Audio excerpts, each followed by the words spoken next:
The Exorcist novel was not a success to start. It was exactly the opposite. Bookstores were returning the novel by the boxload to publishers. There was simply no interest. And then, something unexpected happened. Something that changed William Peter Blatty's life forever.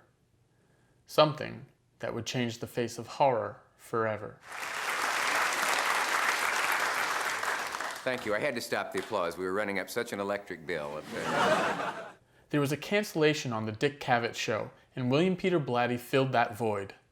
The show was seen nationwide, and within 2 weeks, The Exorcist went from disaster to #1 on the New York Times bestseller list. It was time to make a film. The director. Stanley Kubrick declined, saying he produces his own films and develops his own ideas. Arthur Penn declined, saying he had already done violence and he was teaching at Yale.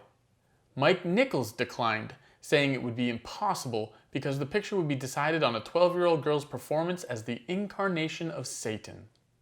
Blatty wanted William Friedkin, and Warner Brothers said not a chance. That is until The French Connection came out and won 5 Academy Awards, including Best Picture and Best Director. Casting: Chris McNeil. Shirley MacLaine said yes, but they couldn't agree on a deal. Thus, she made another film entitled The Possession of Joel Delaney. Audrey Hepburn said yes, but only if they shot it in Rome where she lived. Friedkin said no, not wanting to deal with the extra expenses as well as the language barrier with local crew. Anne Bancroft said yes, but she was pregnant and wanted them to wait a year. And then there was Jane Fonda, who replied via telegram saying, quote, "Why would anyone want to make this piece of capitalist rip-off bullshit?" Ellen Burstyn tracked down Friedkin and told him she was destined to play the part. She won the director over, which was easier than winning over the studio. Ted Ashley, the head of Warner Brothers, said she would get the part over his dead body, then proceeded to lie on the floor and have Friedkin attempt to walk over him. However, she still got the role. Father Karras. Roy Scheider, who worked on The French Connection with Friedkin, wanted it, but Blatty didn't think he was sympathetic enough. Jack Nicholson wanted it as well, but they ended up signing Stacy Keach. Then, Friedkin saw That Championship Season, written by Jason Miller. The play went on to win the Pulitzer Prize and a Tony Award. The two met, but the meeting did not go well. Then Miller read The Exorcist, called Friedkin back, and said he was born to play the part. Friedkin said he'd already cast the role. Miller convinced him to at least let him do a test screening, so he tested with Ellen Burstyn, and Friedkin thought it was just okay. Burstyn said, "No way, he can't do it." Blatty and Burstyn thought he was just too short as well. Besides, he was a writer, he wasn't an actor.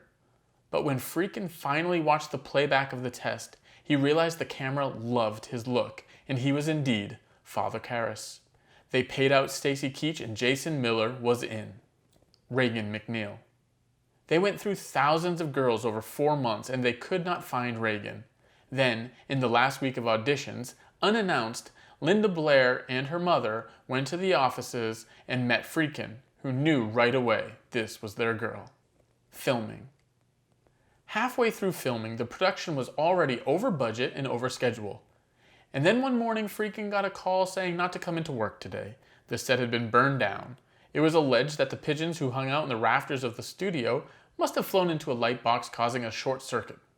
It took 6 weeks and a whole lot of overtime to rebuild the set and refurnish. The production was shut down for a month while everyone is still on payroll. Jason Miller's son got hit by a motorcycle in a freak accident on Rockaway Beach, and filming was suspended again. Max von Sydow, who played Father Merrin, was rehearsing and researching with the Jesuit community right before filming the exorcism scenes. Just prior to that shoot, he received a telegram that his brother had died. The following day, he returned to Stockholm for the funeral. In the pivotal scene where Father Dyer, played by Bill O'Malley, administers the last rites to Father Karras, it was freezing cold, 3 a.m. O'Malley couldn't get there emotionally for the scene. Friedkin told the cameramen to be ready to film. He took O'Malley to the side and asked the actor if he loved him. He said yes. Friedkin told him that he loved him as well, smacked him in the face as hard as he could, and then pushed him to his knees next to Father Karras' body. O'Malley bursted into tears and performed the scene the way it was meant to be done. Max von Sydow was in his 40s, playing a priest in his 70s. During the exorcism scenes, Sydow wasn't delivering the way Friedkin had hoped. They went days filming without anything they could actually print. The director went to Sydow and said he was willing to have Ingmar Bergman come over and direct him for the scenes if that's what it would take. Bergman and Sydow had worked on several films together. The actor told Friedkin he didn't believe the words because he didn't believe in God. Friedkin didn't understand at all because the actor had played Jesus in the greatest story ever told. Sydow replied, "I played him as a man, not a god."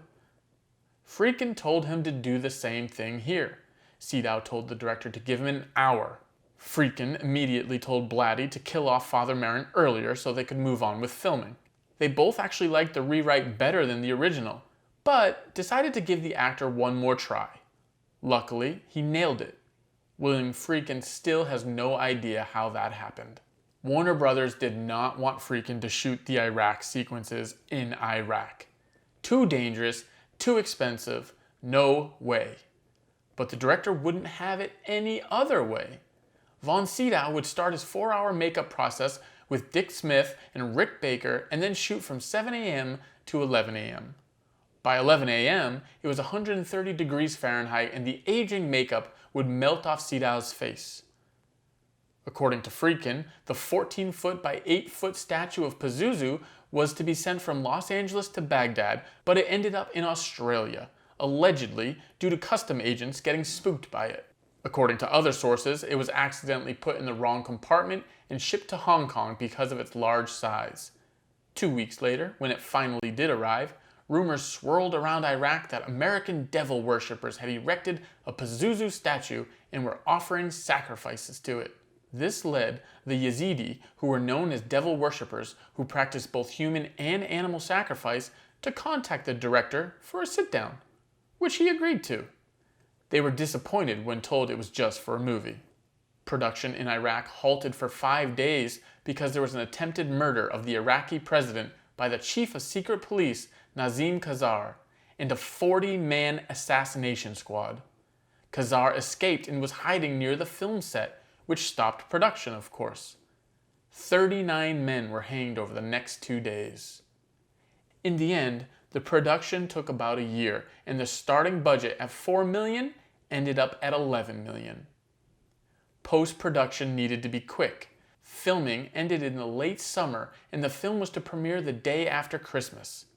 They had to turn 40 hours of film into 2 hours, record the demon's voice, build the sound, mix the sound, create the music, color time the print, and then approve each individual print. Friedkin loved Bernard Herrmann's work and wanted him to do the music.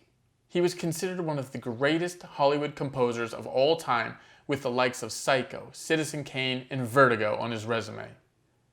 They met in London, and Herrmann told Friedkin to cut the opening prologue in Iraq. Friedkin said he would not.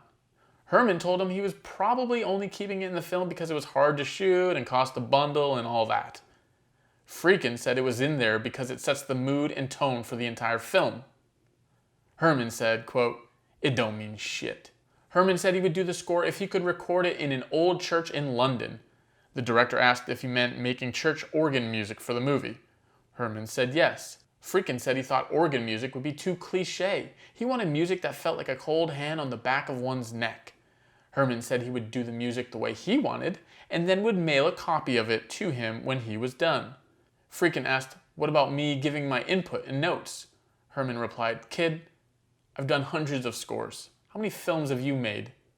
According to writer-director Larry Cohen, William Friedkin had asked the composer to compose music even better than Citizen Kane. Herrmann replied, "Why? Did you make a movie better than Citizen Kane?" In the end, Friedkin said thanks but no thanks and hired his friend of 10 years, Lalo Schifrin. But they clashed as well when Schifrin delivered music that was dramatic and heavy, when Friedkin wanted soft and sparse. Friedkin wanted mood and atmosphere. Schifrin was let go, and their friendship was over too. Friedkin made a temporary score using excerpts from contemporary classical music and then re-recorded it.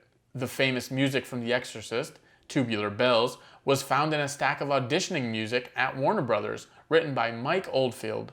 The song was recorded by a new company in London known as Virgin Records. It had come in unsolicited. Virgin founder Richard Branson called The Exorcist the company's first million-selling record and pretty much launched Virgin Music. The film opened to mixed reactions. Many had issues with the depiction of evil, supposed blasphemy, and child sexuality in the film. Audience members loved the film and at the same time were repulsed. The film was picketed heavily, people fainted, puked, and left in a hurry. The theaters were equipped with barf bags and even smelling salts. Then people went to the film to fake becoming sick. Every screening seemed to bring another story of craziness. Suffice to say, The Exorcist was nominated for 10 Academy Awards, winning Best Sound Mixing and Best Adapted Screenplay, and is ranked 9th all-time at the box office with an adjusted gross.